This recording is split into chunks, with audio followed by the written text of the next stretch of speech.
exercice pour votre leçon.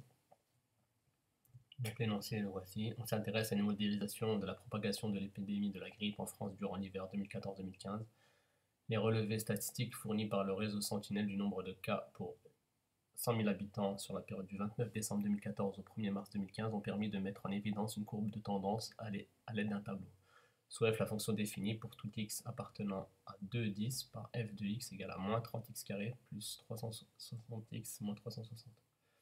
On admet que f de x modélise le nombre de malades déclarés pour 100 000 habitants au bout de x semaines écoulées depuis le début de l'épidémie. On note C, sa courbe représentative dans le plan muni d'un repère orthogonal. Donc voilà, en mathématiques, les mathématiques ça sert à beaucoup de choses, dont ce genre d'études.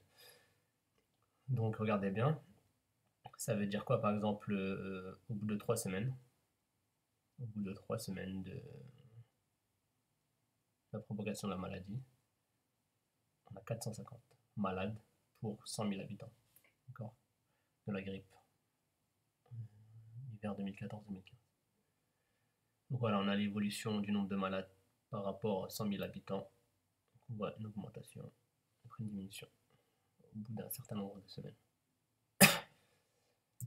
Donc première question, à partir du graphique ci-dessous, répondre aux questions suivantes. Donc première question, selon ce modèle, au bout de combien de semaines le pic de l'épidémie a-t-il été atteint? Donc on voit bien que le pic c'est là. Donc au bout de combien de semaines? Le nombre de semaines c'est ici. Donc c'est 6 semaines. Nombre de semaines, 6. Donc le pic de l'épidémie est atteint au bout de 6 semaines. Deuxième question, déterminer le nombre de semaines pendant lesquelles le nombre de malades a été supérieur ou égal à 600. On laissera les traits de justification apparents sur le graphique ci-dessus. Donc normalement il est au-dessus du graphique. Donc supérieur ou égal à 600 malades. Donc là, 600, les malades c'est ici. Donc 600 c'est là, donc il faut tracer une droite ici. Et après regarder les réponses ici. Donc je l'ai fait. Je trace la droite ici, donc j'ai oublié de tracer l'autre droite. Je vais faire.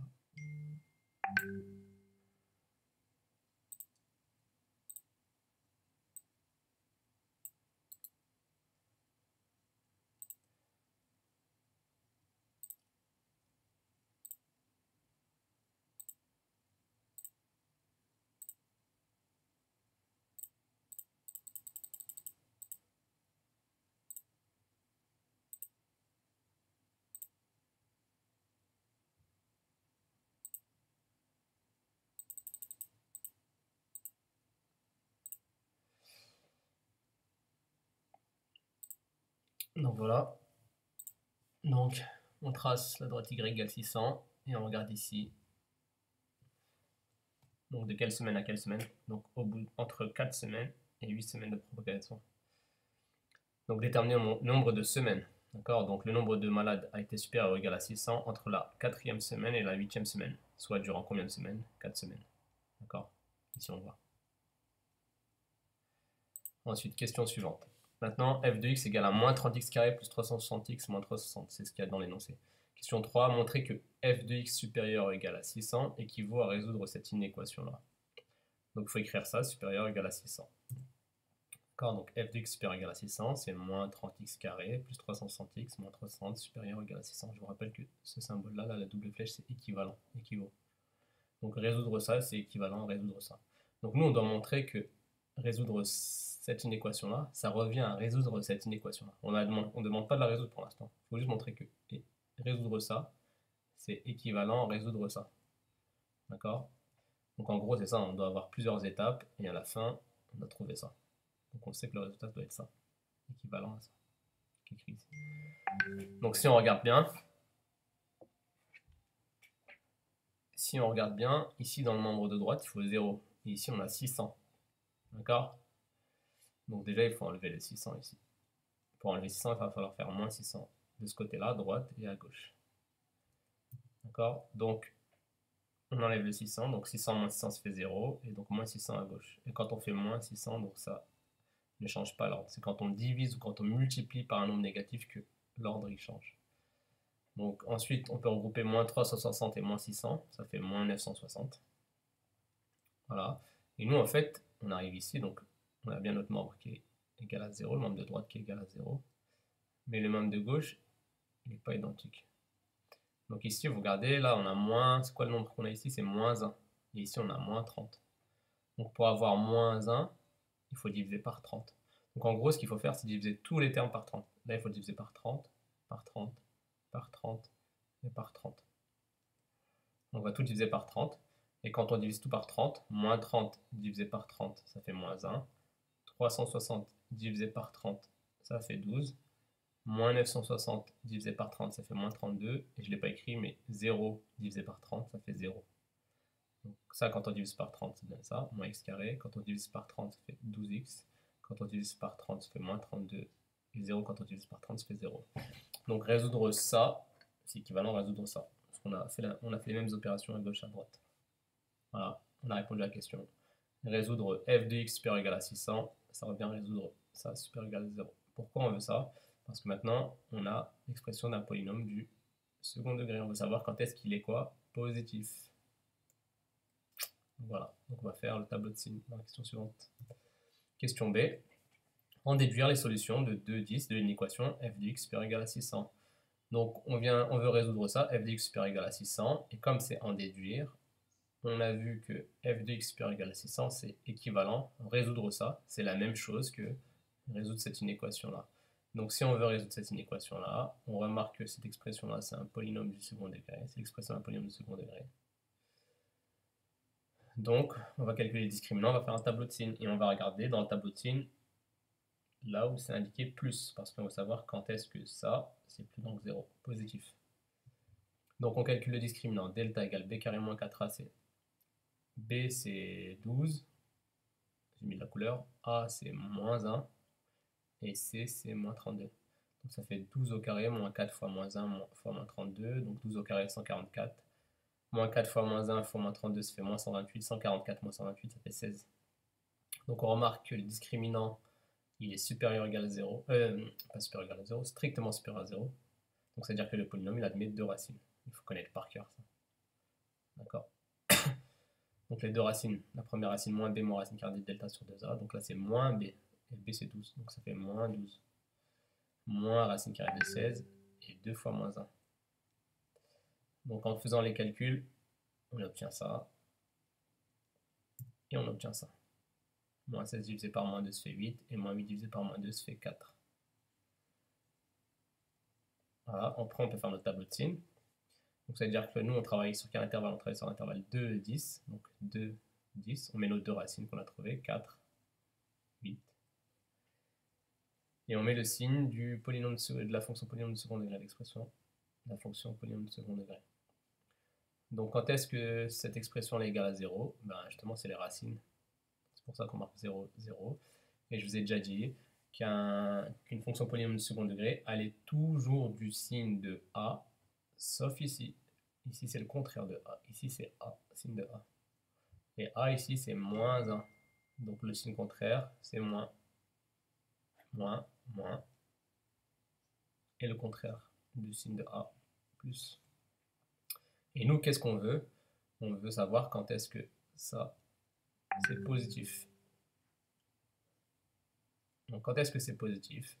C'est positif entre 4 et 8. Donc f de x est supérieur ou égal à 600 lorsque x appartient à l'intervalle 4, 8. Parce que résoudre ça, c'est la même chose que résoudre ça. Voilà, les résultats obtenus graphiquement et algébriquement sont identiques. Je vous remontre. Ici, on a trouvé 4, 8 par le calcul. Et graphiquement, on avait dit entre la 4e semaine et la 8e semaine. Donc c'est exactement la même chose.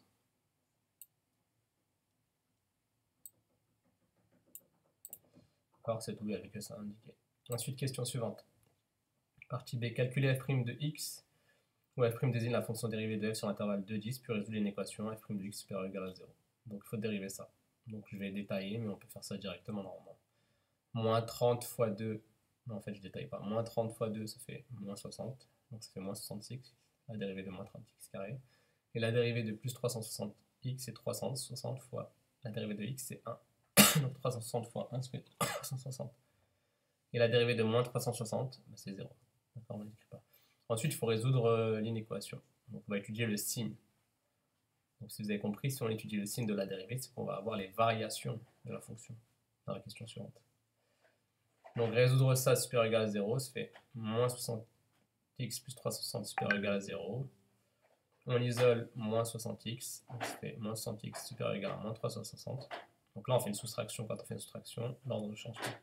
Et maintenant, pour enlever moins 60, il faut diviser par moins 60 à gauche, mais quand on divise par un nombre négatif, bah, l'ordre il change. D'accord? L'ordre il change. Et quand on divise par moins 60 à gauche, on divise par moins 60 à droite. Donc ça fait x inférieur ou égal à 6.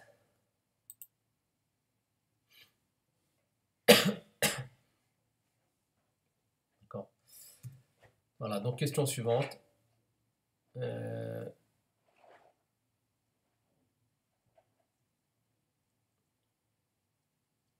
fait, on veut savoir quand est-ce que peut résoudre une équation f' de x supérieur ou égal à 0. On veut savoir sur quel intervalle l'équation est supérieure ou égale à 0, c'est quand x est plus petit que 6. Ensuite, la question suivante, en fait, on va devoir étudier les variations. Les variations de f. Donc, les variations de f, il faut étudier le signe de la dérivée. Donc, pour le signe de la dérivée, on fait un tableau de signes. On est sur intervalle 2, 10. Donc, 2, 10. On marque la valeur qu'on a trouvée ici, 6. On marque égal 0 ici. Et maintenant, pour avoir le signe ici, quand c'est l'expression d'une fonction affine, donc ça, c'est pas un polynôme second degré, ben, qu'est-ce qu'on fait? Ici, on met le signe de A. À droite du 0, on met le signe de A. Et à gauche, on met le signe contraire. D'accord? À droite, c'est toujours le signe de A pour une fonction affine. Donc, ça donne quoi? A ici, c'est moins 60. Donc, c'est moins. Signe de A ici et signe contraire ici. Et vu qu'on a le signe, qu'est-ce qu'on peut en déduire? Variation de f. Donc, le signe de la dérivée donne les variations de f, donc croissante, décroissante. Après, on calcule les images. f de 2, f de 6, f de 10. Et on prend cette expression-là. Ça vient de f et non celle-ci. Donc on calcule, en faisant les calculs, on trouve ça. 240, 720, 240. Voilà, on a répondu à la question. Question 2. À calculer le nombre dérivé de f en 3. Donc nous, qu'est-ce qu'on sait? Qu'est-ce qu'on sait? On sait que f' de x est égal à moins 60x plus 360. C'est ce qu'on avait trouvé dans la question d'avant. Donc on veut le nombre dérivé en 3. Donc il faut remplacer x par 3. En remplaçant x par 3, moins 60 fois 3 plus 360, ça fait 180. Question suivante. Tracer la tangente à C au point d'abscisse 3 dans le repère de la partie A. Donc nous, ce qu'on vient de trouver dans la question d'avant, en fait, ce qu'on pourrait faire, c'est créer l'équation de la tangente. Et après, la tracer avec un tableau de valeurs. Mais on peut faire plus simple. Nous, ce qu'on a trouvé, c'est f' de 3. Et f' de 3, il faut savoir que c'est le coefficient directeur de la tangente à la courbe C au point d'abscisse 3. Donc, or, graphiquement, f' de 3, ça correspond au coefficient directeur de la tangente à la courbe C au point d'abscisse 3.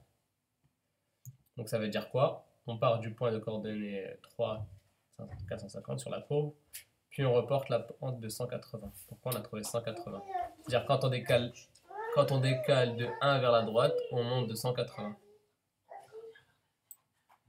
Donc ça veut dire que quand on prend le point de la courbe qui a pour abscisse 3, c'est ce point-là, on se place ici. On sait que f' de 3, c'est 180. Donc c'est à dire que quand on se décale de 1, on monte de 180. D'accord? Là, c'est 100, 150, 180. Donc on obtient un deuxième point ici, on fait le point. Je ne l'ai pas fait. Hein. Donc vous avez un point ici.